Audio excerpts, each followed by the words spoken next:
Don't come to New Year's Eve, my brother texted. My fiancée, Megan, is a partner at Davis & Polk. She can't know about your situation.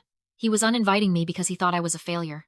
He had no idea that the situation he was ashamed of was actually a shell company called Axiom Holdings, and I was the CEO. He also didn't know that Axiom was about to acquire the biggest client Megan had ever represented. I stared at them all. I didn't cry. I didn't scream. I just looked at the closing documents on my desk and changed the plan. I wasn't going to send a lawyer to close this deal anymore. I was going myself. Before I tell you what happened when Megan walked into my boardroom 48 hours later, drop a comment. Where are you watching from? And what time is it for you right now? I want to see how far this story travels. The next morning, my coffee was interrupted by a sharp knock at the door. It wasn't a neighbor or a friend. It was a courier holding a thick, cream-colored envelope with the Davis & Polk seal embossed on the flap. I signed for it, feeling the weight of the paper stock. It felt expensive. It felt like a threat. I opened it right there in my kitchen, standing barefoot on the cold tile. It was a formal cease and desist letter, signed by Megan herself. I read the first paragraph, and the air left my lungs. It didn't just ask me to stay away. It accused me of systematic harassment and attempted extortion regarding Samuel's past financial struggles. It painted a picture of me as an unstable, jealous sister trying to sabotage her brother's happiness because I was mentally unwell.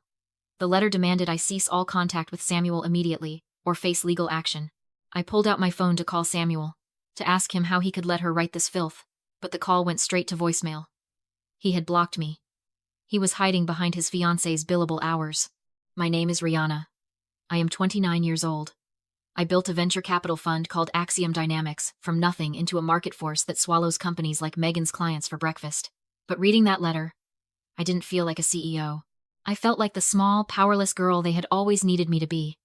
The urge to fight back was visceral. I wanted to drive to their apartment, kick down the door, and scream the truth until they choked on it.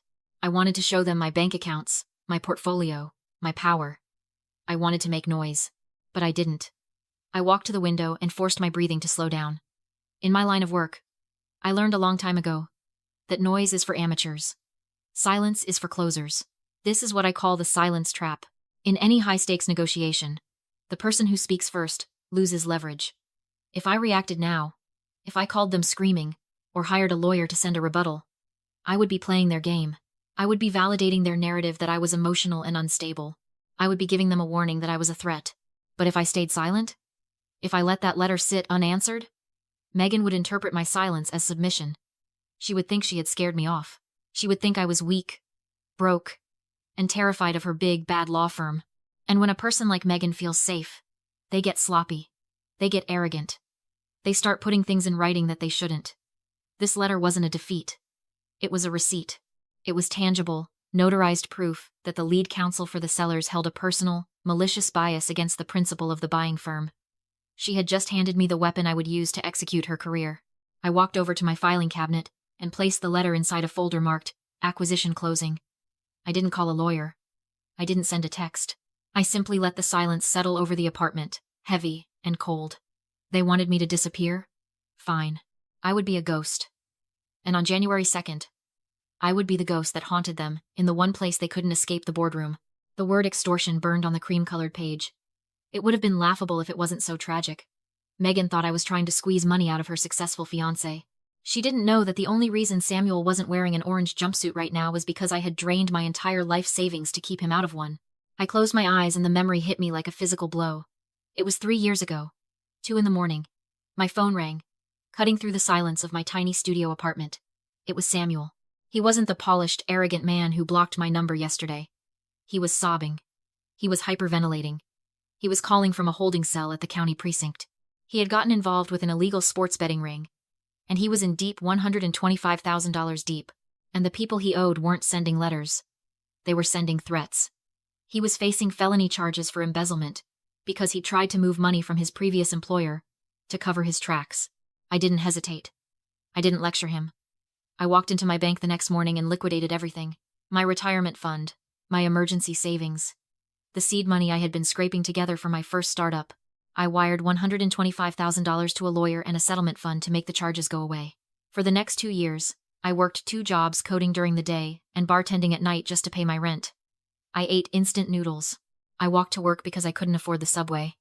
I did it because he was my brother, and he promised me, with tears in his eyes, that he would pay back every cent. I owe you my life, Rihanna, he had said. I opened my eyes and looked around my office. The view from the 50th floor of the Axiom building was breathtaking. The city looked like a circuit board of lights below me. I wasn't that desperate girl anymore. I was the founder of a fund with $2.5 billion in assets under management. I didn't need Samuel's money.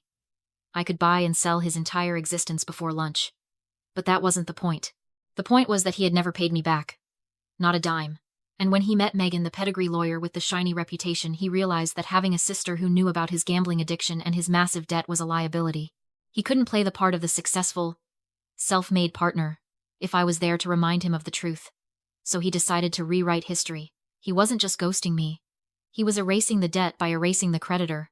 He thought that if he painted me as a crazy stalker, Megan would use her legal power to bury me, and his secret would stay buried with me. It was a cold, calculated move. It was financial fraud, dressed up as family drama. He thought I was still the sister who would sacrifice everything to save him. He forgot that the girl who bailed him out had grown up. He forgot that I kept receipts. I swiveled my chair back to the desk. The cease and desist letter lay next to the acquisition file. Samuel wanted to pretend the past didn't exist. He wanted a clean slate for his wedding. Fine, I would give him a clean slate. But first, I was going to remind him that in the world of high finance, you can't just delete your debts, you have to pay them. And the interest rate on betrayal was about to be astronomical. I picked up the desk phone and dialed extension 402. James, my general counsel, answered on the first ring.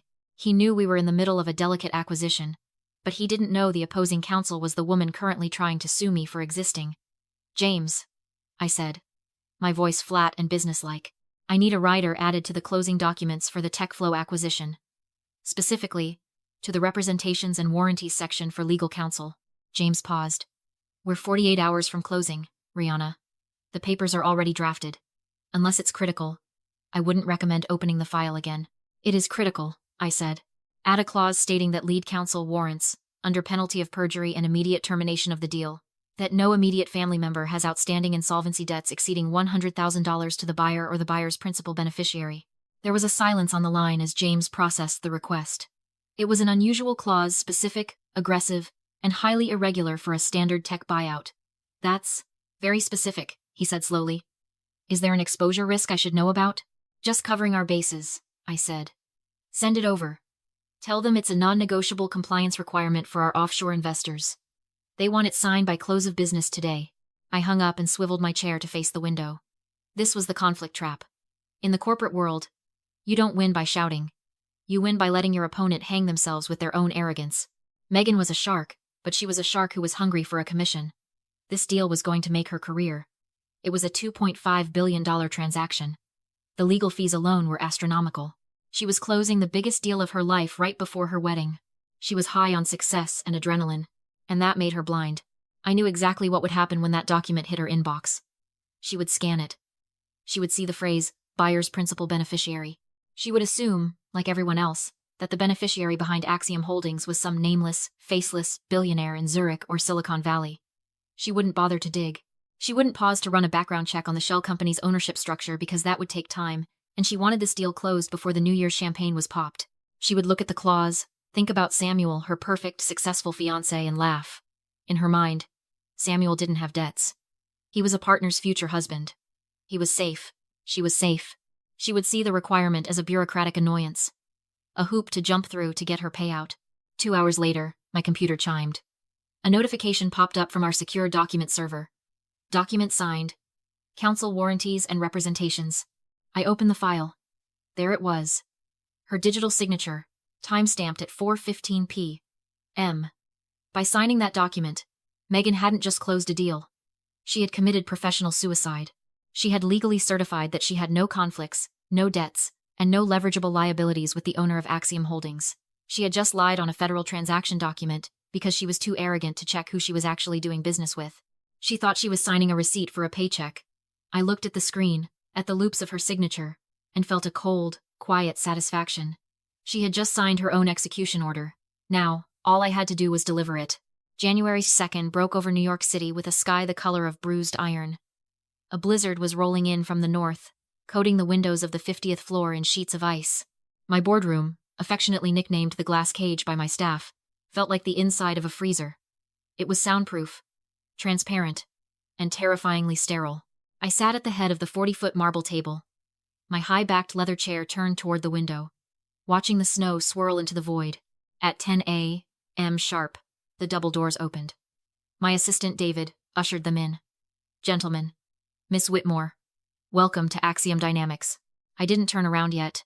I listened to the sounds of their arrival, the heavy thud of leather portfolios hitting the table, the confident click of heels on the polished concrete floor, the low, murmuring baritones of the senior partners. And then, her voice. It was sharp, clear, and dripping with that specific brand of Ivy League condescension I had come to know so well. "Let's make this quick," Megan said. I could hear the smile in her voice as she addressed her colleagues. "I have a dress fitting at 4. Besides, once we walk them through the liability shield, this Axiom group will realize they don't have the leverage to demand half of these contingencies." "Careful, Megan," one of the senior partners warned, though he sounded amused. "The buyer is paying a 40% premium. They're entitled to be cautious." "There is cautious, and then there is paranoid," Megan scoffed. I heard the rustle of papers as she seemingly tossed the closing binder onto the table. "I mean, look at this principal beneficiary rider they made us sign yesterday. It's amateurish. It screams new money, trying to play with the big dogs. Whoever is behind this shell company is probably some insecure tech bro terrified of his own shadow." She was winning the room. She was confident, articulate, and completely in command. For a moment, looking at her reflection in the darkened glass of the window, she looked unstoppable.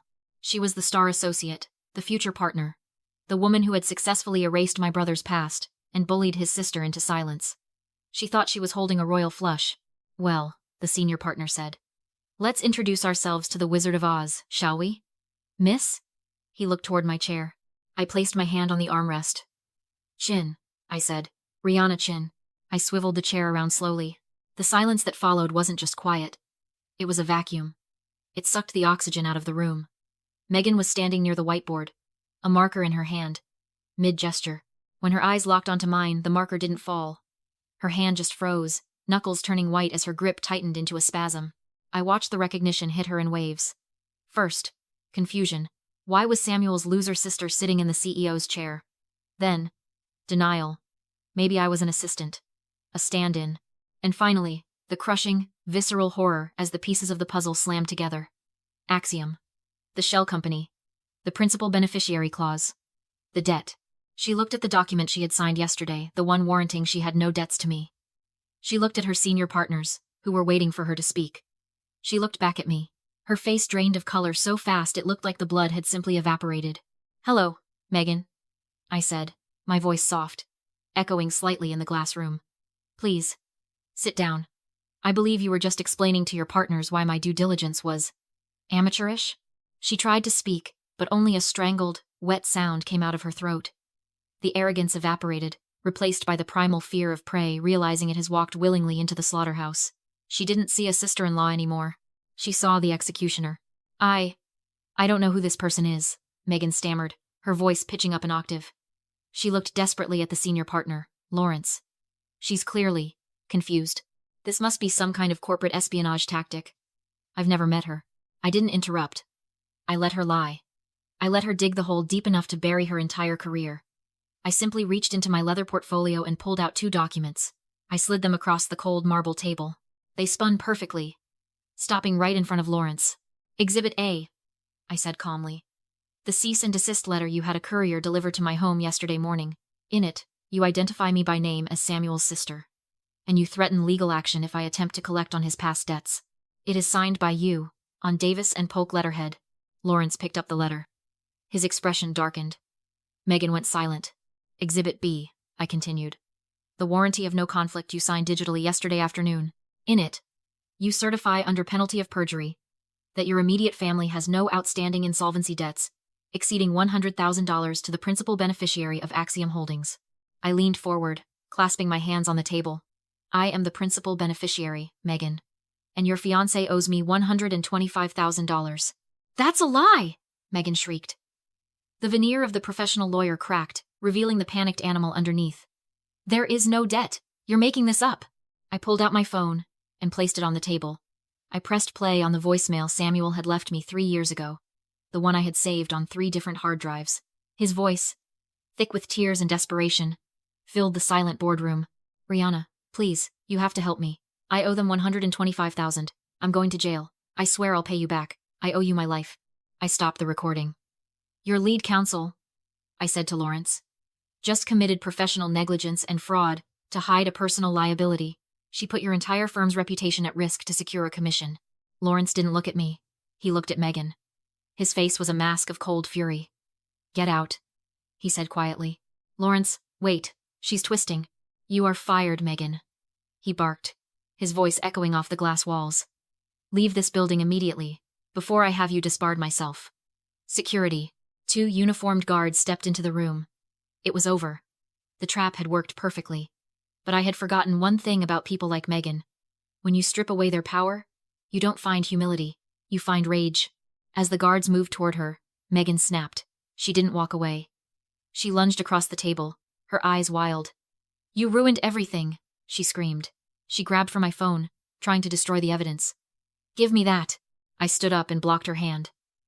It was a reflex. But Megan, fueled by adrenaline and humiliation, shoved me. Hard. I stumbled back against my chair. The room gasped. She had just physically assaulted a billionaire client in front of 3 senior partners. I saw the realization hit her instantly. She had gone from fired to criminally liable. Panic flooded her eyes. She looked around the room, searching for an escape. A way to spin the narrative one last time. Her eyes landed on a heavy glass water pitcher sitting on the sidebar. She didn't hesitate. In a move of terrifying, calculated madness, she grabbed the pitcher and smashed it against the edge of the marble table. Shards of glass exploded everywhere. She dragged a jagged piece across her own forearm, drawing a line of bright red blood. She attacked me, Megan screamed, holding up her bleeding arm. Help, she's crazy. She attacked me. The room froze in horror. It was chaos. But I didn't move. I watched her hysterics with a cold, clinical detachment. This is what psychologists call a narcissistic injury. When a narcissist's mask is ripped off, they don't apologize. They destruct. They would rather burn the entire world down than admit they are not the victim. This wasn't insanity. It was her final, desperate attempt to regain control of the story. She was willing to bleed just to make me look like the villain. I simply pointed to the small, blinking red light in the corner of the ceiling. Megan, I said, my voice cutting through her screams. This is a secure boardroom. We have audio and video recording running 24/7. Megan stopped screaming. She looked at the camera. She looked at her arm. And then, for the first time, she looked truly, completely defeated. The security team didn't need to use force. The sight of the blinking red recording light had drained the fight right out of her. By the time the NYPD arrived, Megan was catatonic. They let her out in handcuffs, the blood from her self-inflicted cut dripping onto the polished concrete floor. She was facing charges for assault, filing a false report, and thanks to the affidavit she signed, federal fraud. 10 minutes later, my phone rang. It was Samuel, I answered. I didn't say hello. Rihanna? His voice was frantic, breathless. Megan just called me from... She said she's being arrested? What did you do? She said you set her up. Look, I didn't know she was going to go that far with the letter, I swear. We can fix this, right? We're family. You can drop the charges. I listened for exactly 3 seconds. I listened to the panic of a man who realized his shield had just been shattered. Goodbye, Samuel, I said. I hung up. Then I opened the settings on my phone and blocked his number. But I wasn't done. Blocking him was emotional protection. What I did next was financial justice. I opened the top drawer of my desk and pulled out a file I had prepared weeks ago, just in case. It was a debt assignment agreement. I uncapped my pen and signed the bottom line. With that signature, I wasn't just writing off the $125,000 he owed me. I was selling the debt to a distressed asset recovery firm, a vulture agency known for their aggressive, relentless pursuit of debtors. I sold it for pennies on the dollar because I didn't want the money anymore. I wanted him to understand consequences. Starting tomorrow, Samuel wouldn't be dealing with a patient sister. He would be dealing with professionals who would garnish his wages, seize his assets, and remind him every single day that he couldn't erase his past. I walked to the floor-to-ceiling window. The blizzard had covered New York in a blanket of white silence. The city looked clean, quiet. I looked at my reflection in the glass. I didn't see the lonely girl who wasn't invited to parties. I saw a woman who had built an empire out of the stones they threw at her. I didn't lose a family today. I evicted a parasite. I turned back to my desk. I had a company to run. If you've ever had to cut off a family member to save your own sanity, Type freedom in the comments. I read every single one.